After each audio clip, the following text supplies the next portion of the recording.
भारतीय शासन अधिनियम 1919 इसका हम अध्ययन करेंगे। ये topic BA second year paper second का टॉपिक है।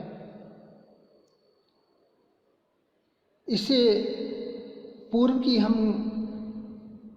जो घटनाक्रम है उसके ऊपर हम पहले चर्चा करते हैं। जो मॉन्टेस्क्यू भारतीय मंत्री थे, वे प्रगतिशील विचारों के थे और उनके नेतृत्व में एक घोषणा की गई 20 अगस्त 1917 को। प्रथम विश्व युद्ध के समय से ही निरंतर बदलती हुई परिस्थितियों ने ब्रिटिश सरकार को इस बात के लिए विवश कर दिया कि उसके द्वारा भारतीय प्रशासनिक व्यवस्था में महत्वपूर्ण परिवर्तन करने की घोषणा की जाए।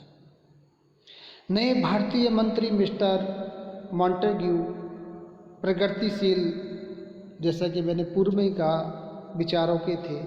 अतः उन्होंने परिस्थितियों को भांपते हुए 20 अगस्त 1917 को घोषणा की, जिसमें प्रमुख बातें थी। ब्रिटिश शासन का उद्देश्य भारत में उत्तरदायी शासन की स्थापना करना है। उत्तरदायी शासन की स्थापना क्रमिक विकास द्वारा ही संभव है।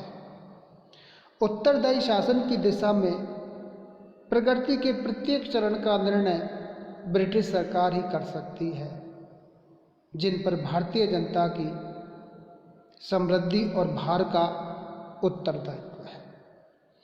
ब्रिटिश सरकार इस दिशा में आगे बढ़ने का कार्य भारतीय जनता द्वारा इस संबंध में दिए गए सहयोग और उत्तरदायित्व के परिचय के आधार पर करेगी।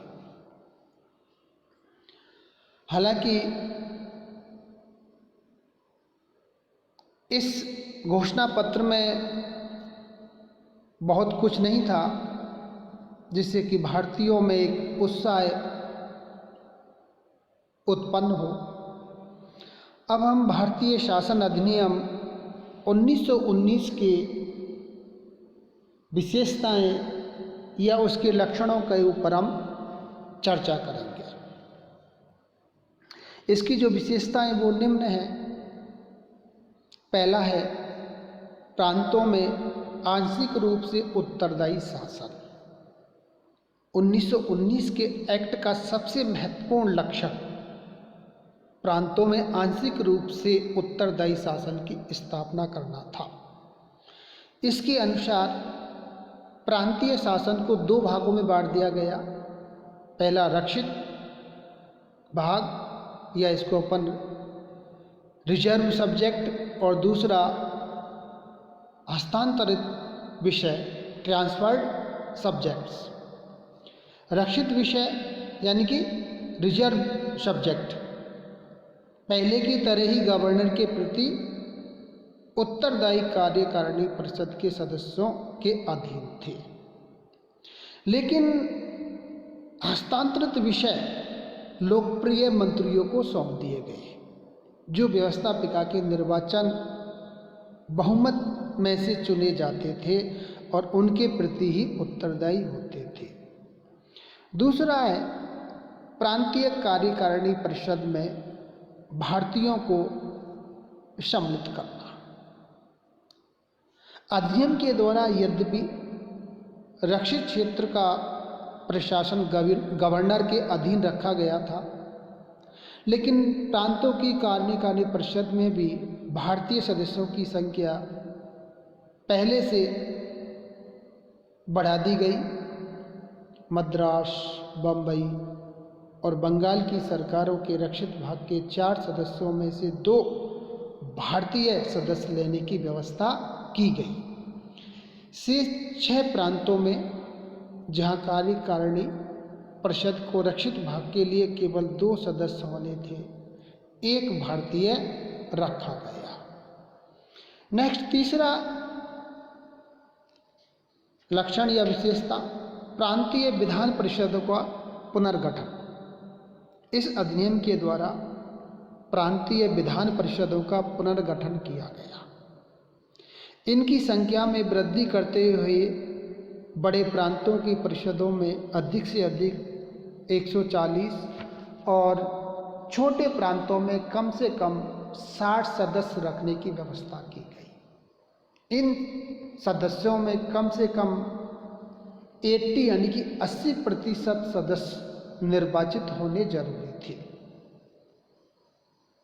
सरकारी सदस्यों की संख्या 20% से अधिक नहीं हो सकती थी और शेष 10% गैर सरकारी सदस्य होते थे जिन्हें गवर्नर मनोनीत कर सकता था। नेक्स्ट, चौथा लक्षण या विशेषता है केंद्र में अनुत्तरदायी शासन। अधिनियम द्वारा प्रांतों में तो आंशिक रूप से उत्तरदायी शासन की स्थापना की गई, लेकिन केंद्रीय शासन को पहले की तरह ही केंद्रीय विधानमंडल के प्रभाव से मुक्त अर्थात अनुत्तरदायी रखा गया। नेक्स्ट, पांचवी विशेषता, केंद्रीय कार्यकारिणी परिषद में अधिक भारतीयों की नियुक्ति। यद्यपि इस अधिनियम के द्वारा गवर्नर जनरल को पहले की तरह निरंकुश और शक्तिशाली बने रहने दिया था, लेकिन केंद्रीय कार्यकारिणी परिषद में कुछ सुधार अवश्य किए गए। जैसे कार्यकारिणी पर से पूर्व निर्धारित संख्या संबंधी प्रतिबंध हटा दिया गया था। दूसरा, भारतीय उच्च न्यायालय के उन वकीलों को जिन्हें कार्य करते हुए 10 वर्ष हो चुके हैं, उन्हें परिषद का लॉ मेंबर होने के योग्य ठहराया गया। नेक्स्ट, कार्यकारिणी परिषद के या कार्यकारिणी परिषद में भारतीयों की संख्या 1 से बढ़ाकर 3 कर दी गई। नेक्स्ट जो विशेषता है, छठा जो पॉइंट है, द्विसदनीय केंद्रीय विधानसभा का निर्णय। इस अधिनियम द्वारा केंद्रीय क्षेत्र में एक सदनीय व्यवस्थापिका के स्थान पर द्विसदनीय व्यवस्थापिका की स्थापना की गई। इन दोनों सदनों के नाम केंद्रीय विधानसभा तथा राज्य परिषद रखा गया। नेक्स्ट, सातवीं जो विशेषता है, भारतीय शासन पर गृह सरकार के नियंत्रण में कमी। मॉन्टफोर्ट रिपोर्ट में प्रांतीय तथा केंद्रीय शासन के परिवर्तनों को दृष्टि में रखते हुए भारतीय शासन पर गृह सरकार के नियंत्रण में कमी की गई। उसे अधिनियम के अंतर्गत स्वीकार किया गया। गृह सरकार के नियंत्रण में कमी करने के लिए भारतीय मंत्री के अधिकारों में किसी प्रकार की औपचारिक परिवर्तन नहीं किया गया, लेकिन यह आशा व्यक्त की गई कि समय के साथ साथ यह नियंत्रण कम हो जाएगा। विधान परिषद में परिवर्तन।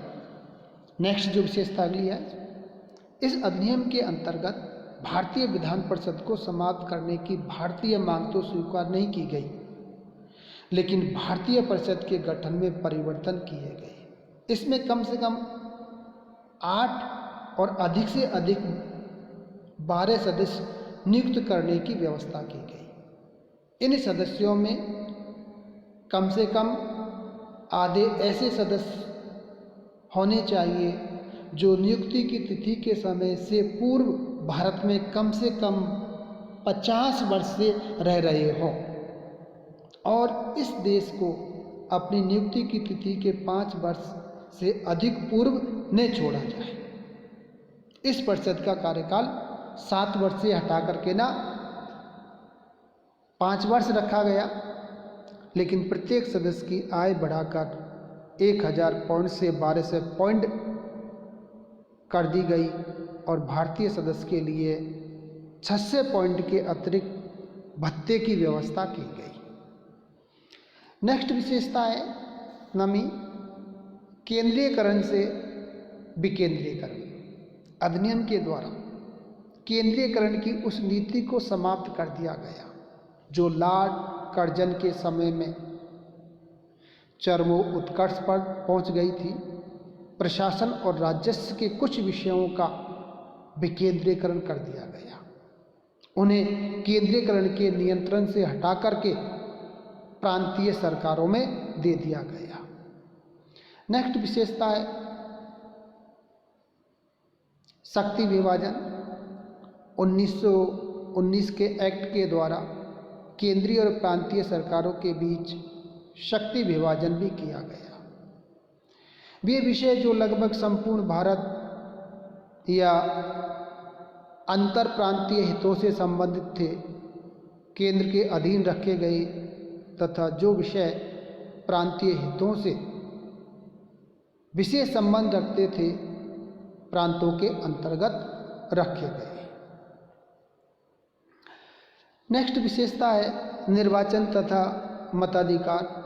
इस अधिनियम ने प्रत्यक्ष निर्वाचन का सूत्रपात किया और मताधिकार को बढ़ा दिया गया। नवीन निर्वाचन नियमों के अनुसार भारत की लगभग 10% जनता को मताधिकार प्रदान किया गया। यद्यपि मॉडफोर्ड रिपोर्ट में सांप्रदायिक निर्वाचनों की निंदा की गई, लेकिन अधिनियम में न केवल मुसलमानों के लिए इस पद्धति को बनाए रखा गया वरन इस पद्धति को पंजाब में सिखों के लिए 3 प्रांतों को छोड़कर शेष राज्यों में यूरोपियन के लिए, 2 प्रांतों में आंग्ल भारतीयों के लिए और 1 प्रांत में भारतीय ईसाई के लिए लागू किया गया। नेक्स्ट विशेषता है नरेश मंडल की स्थापना। मॉन्टफोर्ट रिपोर्ट में देशी राजाओं के महत्व को ध्यान में रखते हुए एक नरेश मंडल का निर्माण का सुझाव दिया गया था। अतः 8 फरवरी सन 1911 को दिल्ली में नरेश मंडल की स्थापना की गई। धन्यवाद।